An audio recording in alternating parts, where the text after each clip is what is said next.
और भोजशाला परिसर से जुड़े विवाद में सुप्रीम कोर्ट ने एएसआई सर्वे को लेकर दायर याचिकाओं पर हस्तक्षेप करने से इनकार कर दिया है। अदालत ने स्पष्ट किया है कि मुस्लिम पक्ष अपनी शिकायतें और साक्ष्य प्रस्तुत करने के लिए मध्य प्रदेश हाईकोर्ट का रुख करे। इस मामले में अधिवक्ता विष्णु शंकर जैन ने सोशल मीडिया प्लेटफॉर्म पर जानकारी देते हुए बताया कि मौला कमालुद्दीन की ओर से स्पेशल लीव पिटीशन दायर की गई थी। इसमें 11 मार्च 2024 के आदेश के तहत हुई वीडियोग्राफी की कॉपी उपलब्ध कराने की मांग की गई थी। सुप्रीम कोर्ट ने कहा कि वीडियोग्राफी से जुड़ी आपत्तियों पर अब हाईकोर्ट ही विचार करेगा। इस मामले में अगली सुनवाई आपको बता दें 2 अप्रैल को इंदौर बेंच में होनी है, जिस पर सभी पक्षों की नजरें टिकी हुई हैं। और इस पर ज्यादा जानकारी के लिए बात करेंगे, धार से हमारे सहयोगी लोकेश चौहान हमारे साथ जुड़ गए हैं। लोकेश, इस पूरे मामले को विस्तार से समझना चाहेंगे क्योंकि अब हाईकोर्ट में ही इस मामले की सुनवाई होगी। मुस्लिम पक्ष के लिए झटका है जाहिर तौर पर कि सुप्रीम कोर्ट ने कहा कि वही तय करेंगे। क्या कुछ जानकारी आपके पास? जी सोनल, मैं आपको बता दूं कि जो भोजशाला का मामला है इसकी सुनवाई जो है 2 अप्रैल से इंदौर हाईकोर्ट में प्रारंभ होने जा रही है। कहीं न कहीं मुस्लिम पक्ष जो था वो भोजशाला की जो वीडियोग्राफी थी उस मामले को लेकर सुप्रीम कोर्ट पहुंचा था और उसी को लेकर जो आगे के फैसला आया है जो उन पर से ये स्पष्ट होता है कि सुप्रीम कोर्ट के जो आदेश है उसमें कहा गया है कि जो सुनवाई होगी वो इंदौर हाईकोर्ट के द्वारा होगी और जो भी तथ्यात्मक आपको रिपोर्टें पेश करनी है, जो भी पक्ष विपक्ष है वो इंदौर हाईकोर्ट जाकर अपनी पिटीशन दायर करें या अपना पक्ष रखें।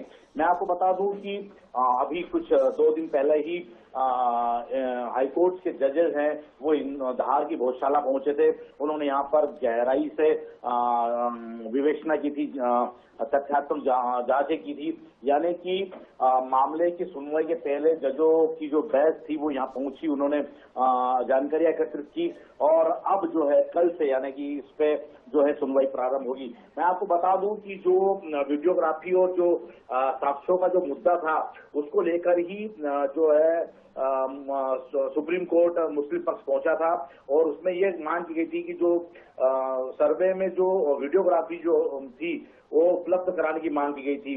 तो इसको लेकर जो सुनवाई हुई है उस पर इन्हें हाईकोर्ट के रुख की ओर भेजा गया है।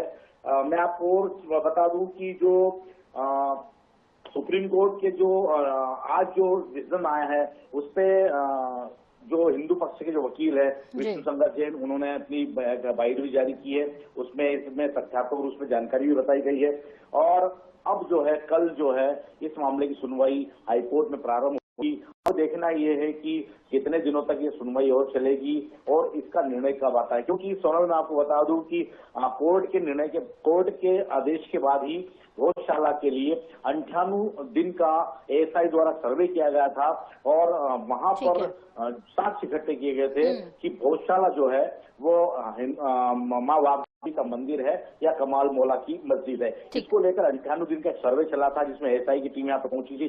बड़ी गहराई से जांच की गई थी, तथ्य निकाले गए थे, खंगाले गए थे और उसके बाद अब जो है कोर्ट में इस मामले को लेकर अब डिसीजन आना बाकी है। तो रिपोर्टें पहुंच चुकी है और अब सिर्फ निर्णय की प्रतीक्षाएं हैं। कल से इसकी सुनवाई होने की बात है। उसी के तहत वीडियोग्राफी के लिए मुस्लिम पक्ष जो है सुप्रीम कोर्ट पहुंचा था। जी सोनल, ठीक, बहुत बहुत शुक्रिया इस तमाम जानकारी के लिए आपका।